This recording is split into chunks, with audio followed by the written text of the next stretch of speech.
জিন্দেগিতে কোনদিন নবীর জিন্দেগি কত বছর বলেন?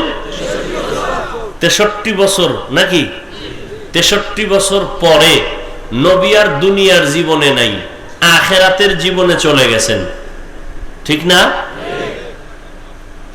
63 বছর হায়াতে আমার রসুল কোনদিন ভুলেও কাউকে একটা গালি দেন নাই, ভুলেও না। আমরা সে নবীর আদর্শ কতটুকু মানি? নবী জীবনে কখনো চোখ গরম করে কারো দিকে তাকান নাই। এবার বুঝেন নবীজি কত সুন্দর আদর্শ নিয়ে আসছেন। সেই নবী অনেকগুলো আদর্শ উম্মতকে দিয়ে দিছেন। তার মধ্যে একটা হাদিস আমি পড়েছি, এ বিষয়ে দুটো কথা আপনারা একটু খেয়াল করেন। নবীজি বলেন সব উম্মত জান্নাতে যাবে, সব, কিন্তু আছে না নেই? ইল্লা মান আবা, যারা আমি মুহাম্মদকে অস্বীকার করে তারা না। কিলা মান আবা, সাহাবায়ে কেরামদের থেকে কেউ প্রশ্ন করলেন, নবী কারা আপনাকে অস্বীকার করে, পরিচয় জানতে চাই। এবার নবী পরিচয় দিতে গিয়া বলেন, নবী বলেন সব উম্মত জান্নাতে যাবে, আমি মুহাম্মদকে যারা মানে না, অস্বীকার করে তারা না। এখন এখানে যারা আছেন, আমার তো দিল বলে একজন ব্যক্তিও নবীকে অস্বীকার করার নাই। সবাই ভালোবাসেন না? সবাই ভালোবাসেন। তাহলে নবীর ওয়াদা, যে আমার অনুসরণ করবে সে জান্নাতি, যে আমার অনুসরণ করবে না, অস্বীকার করবে সে জাহান্নামী। তাহলে এখানে সবাই যদি বলেন আমি নবী মানি, তা তো সব জান্নাতি। এরপরও কথা বড় কঠিন। নবী বলেন যারা আমি মুহাম্মদকে অস্বীকার করবে তারা জান্নাতে যাবে না। সাহাবায়ে কেরাম বললেন, কে আপনাকে অস্বীকার করে জানতে চাই হে রাসূল। নবীজি বললেন মান আতাআনি দাখালাল জান্নাহ, যে আমার অনুসরণ করবে, অনুকরণ করবে সে জান্নাতে যাবে। আমার অনুসরণ যিনি করবেন, অনুকরণ করবেন, এক অনুকরণ অনুসরণ, একটার নাম ইত্তেবা আর একটার নাম ইতাআত, তারা জান্নাতে যাবে। কে জান্নাতে যাবে নবী তা জিজ্ঞাসা করি নাই, জিজ্ঞাসা করেছি কে অস্বীকার করে। নবী বলেন মান আসানি ফাকাদ আবা, যে আমার বিরোধিতা করে সে জাহান্নামী। দেখেন, যদি বলতেন নবী যে আমার অনুসরণ করে না সে জাহান্নামী, নবী এ কথা বলেন নাই। নবী যেমন বললেন যে আমার অনুসরণ করবে সে জান্নাতে যাবে, বিপরীত কথা দাঁড়ায় যে অনুসরণ করবে না সে জাহান্নামে যাবে, কিন্তু নবী এ কথা বলেন নাই। নবী একটু উম্মতের দরদি তো, এজন্য রাস্তা খোলা রাইখা কথা বলছেন। যে আমার অনুসরণ করে সে জান্নাতে যাবে, যে অনুসরণ করে না সে জাহান্নামে যাবে। কয় না না, তো জাহান্নামে কে যাবে? কয় একজন অনুসরণ করে না এজন্য জাহান্নামে যাবে না। তো কয় যে আমার অনুসরণ না করে বিরোধিতা করে সে জাহান্নামে যাবে। কি বুঝলেন? নবীর আদর্শে একজনে দাড়ি রাখে না, নবীর আদর্শে টুপি পরে না, কিন্তু দাড়ির মোহাব্বত তার অন্তরে আছে, সে জাহান্নামে যাবে না। কিন্তু আর একটা লোক, সে রসুলের আদর্শের দাড়িকে পছন্দই করে না, তাহলে সে কি বিরোধিতা করলো না? নবী বলেন সে জাহান্নামে যাবে। তাহলে একটা লোক নামাজ পড়ে না, তাকে জাহান্নামী বলা যাবে? আগে বুঝতে হবে তার অন্তরে নামাজের মোহাব্বত আছে কিনা। যদি সে নামাজের বিরোধিতা করে সে জাহান্নামী। নামাজ না পড়া আর বিরোধিতা করা এক না। একজনে নামাজ পড়তে চায়, ঝামেলায় পড়ছে, পারে নাই, পরে পড়ছে। আর একটা লোক বলে নামাজের কোনো প্রয়োজন নাই, এই লোকটা নামাজের বিরোধী, এই লোকটা জাহান্নামী। খাঁটি তওবা না করা পর্যন্ত জান্নাতের রাস্তা খুলবে না। একজনে টুপি পরে না, তাকে জাহান্নামী বলা যাবে না। আর যদি বলে না আমি টুপি পছন্দই করি না, সেই লোকটা বিরোধিতার কারণে জাহান্নামে যাবে। টুপি না পরা আর বিরোধিতা করা এক না, দাড়ি না রাখা বিরোধিতা করা এক না। অতএব কেউ দাড়ি না রাখলে তাকে জাহান্নামী বলার কোনো সুযোগ নাই। আগে জানতে হবে, বুঝতে হবে সে কি আসলে দরদি না বিরোধী। অনেকে দাড়ি রাখে না। এ ভাই, আপনি দাড়ি রাখেন না কেন? হুজুর মনে চায়, পারি না। দোয়া করবেন, দরকার, চেষ্টা করব। এই লোকটা কি বিরোধী? আরেক ব্যক্তি বলে দাড়ির কোনো দরকার নাই, এই লোকটা বিরোধী, এই লোকটা বিরোধী। নবীজির কথার মধ্যে রহমত, দয়া। ইমামুল আউয়ালিন আল আখিরিন বাহরে সাদকা রাহমাতাল লিল আলামিন সাইয়্যিদুল কাউনাইন খাতমুল মুরসালিন আখির আমদ বুদে ফখরুল আউয়ালিন। একজন স্কুলে পড়ে, কলেজে পড়ে, ইংরেজি পড়ে, ইতিহাস পড়ে, ভূগোল পড়ে। ও আল্লাহর বান্দা, তুমি ইংলিশ পড়ো কোরআন না পড়িয়া, তোমার পড়ার মাকসাদ কি, উদ্দেশ্য কি? লোকটা ইংরেজি পড়লেই তাকে জাহান্নামী বলা যাবে না। স্কুল কলেজে পড়ে বিদায় তাকে খারাপ বলা যাবে না। সে যদি বলে আমি স্কুল কলেজে লেখাপড়া করে একজন ডাক্তার হতে চাই, ডাক্তার হয়ে মানুষের সেবা করব, আর বিধর্মীদের মোকাবেলায় আমি চ্যালেঞ্জের সামনে দাঁড়ায় যাব, সারা দুনিয়ার বিধর্মীরা মুসলমানের চূড়ান্ত দুশমন। দুনিয়ার শুরু থেকে দুশমনী করেছে, এখনো করে, কিয়ামত পর্যন্ত করবে। ওরা যদি হঠাৎ এই রকম পানি বন্যা দিয়া আমার দেশটাকে ধ্বংস করার স্বপ্নে লিপ্ত হয়, হসপিটালের চিকিৎসা সেবা বন্ধ করে দেয়, মুসলমানের আর আমরা বন্ধু মনে করব না, ওদের চিকিৎসা দিব না, ডাক্তার দিয়া সার্ভিস দেওয়া হবে না।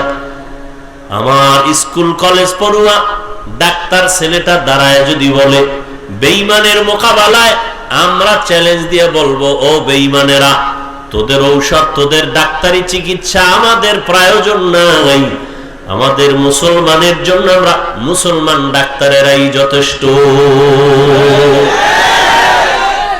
কি বলবেন? এই ছেলেটা ডাক্তারি পড়লে জাহান্নামী?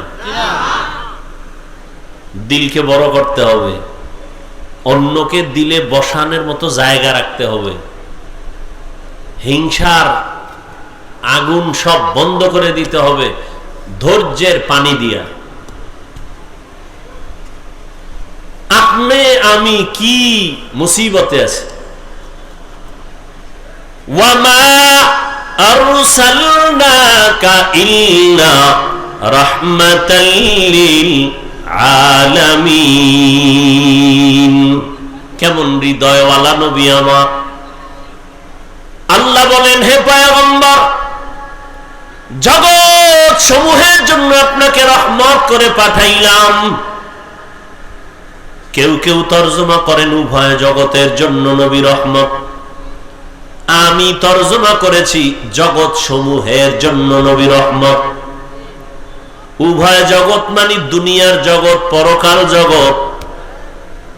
আসলে জগতেই দুইটা না, জগৎ আরো বেশি।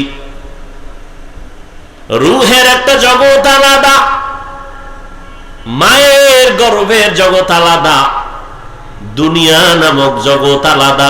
মরণের পরে আর একটা জগৎ হবে, এটা হলো আলমে বরজখ, কবর জগৎ।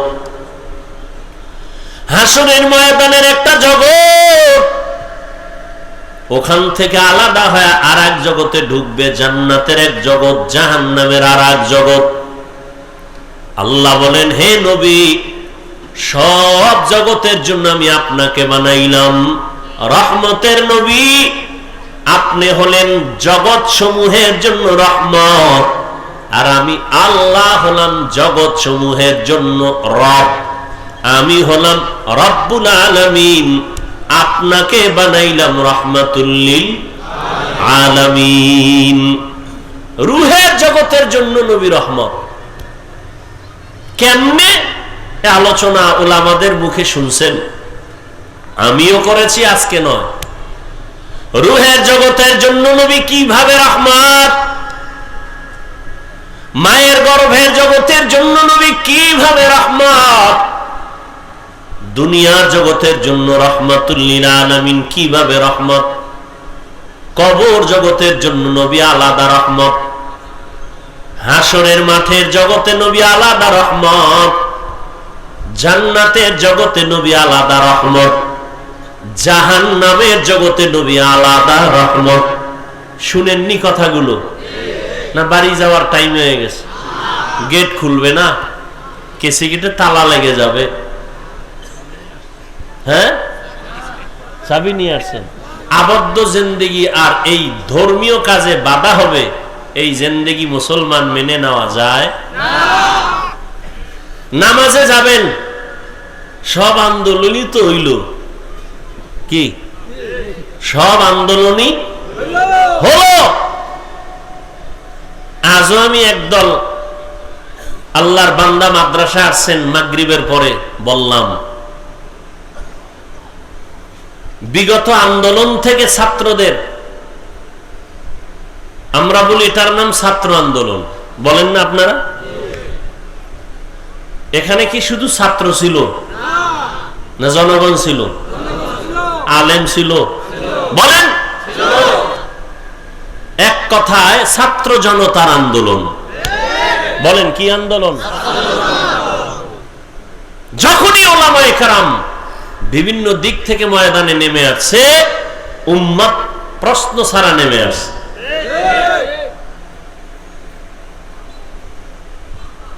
এই আন্দোলন থেকে দুইটা শিক্ষা আমরা নিতে পারি। এক, জুলুম করলে পরিণাম ফল ভালো হয় না।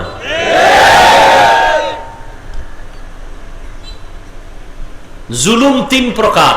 কয় প্রকার?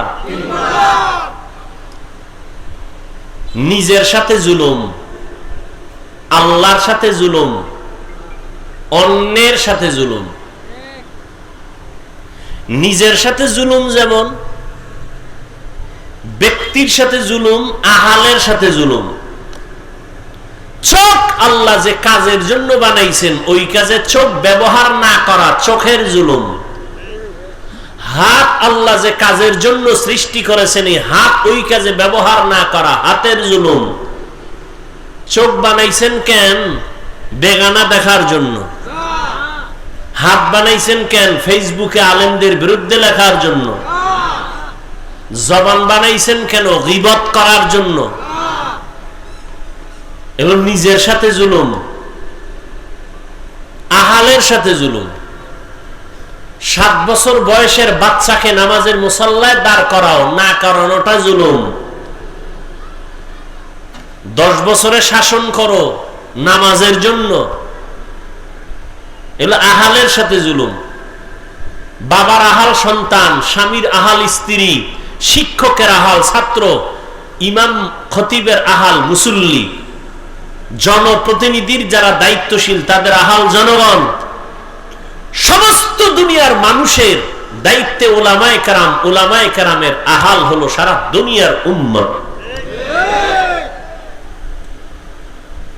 আল্লাহর সাথে জুলুমের নাম শিরিক। শিরিক করা আল্লাহর সাথে জুলুম। অন্যের সাথে জুলুম, চাই সেটা একটা পিপিলিকা হোক, বিড়াল হোক, কুকুর হোক। কুকুরের সাথে জুলুম, অন্যায় করে নাই, খামাখা একটা বাড়ি মারলেন, জুলুম। বিড়াল কোনো অপরাধ করে নাই, খানা বন্ধ করে দিলেন, জুলুম। এবার আসেন আমরা পরস্পরে মানুষ। বাড়ি করলেন, হাঁটার জায়গা দিলেন না প্রতিবেশীকে, জুলুম আছে না নাই? মালিকের পানির লাইন আলাদা, ভাড়াটিয়াদের পানির লাইন আলাদা। ভাড়াটিয়ার পানির লাইনের পানি বন্ধ থাকে, মালিকের পানি বন্ধ থাকে না, জুলুম আছে না নাই? নিজে মন চাইলে গেট খুলে বের হবেন, ঢুকবেন, ভাড়াটিয়া নামাজে যাবে, গেট বন্ধ, জুলুম আছে না নাই? দুই অপরাধের শাস্তি মরার আগে হবে, লিখে রাখবেন, আগেও বলছি আজও বলে যাই। কয় অপরাধের শাস্তি? قال النبي صلى الله عليه وآله وسلم اثنان يعجلهما الله في الدنيا।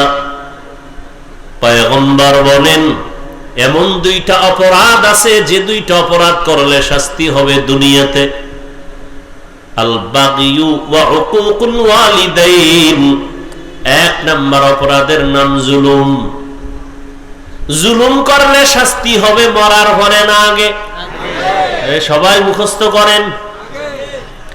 ভাই ভাইয়ের সাথে জুলুম করেছো, শাস্তিটা কিন্তু মরার আগেই হয়ে যাবে।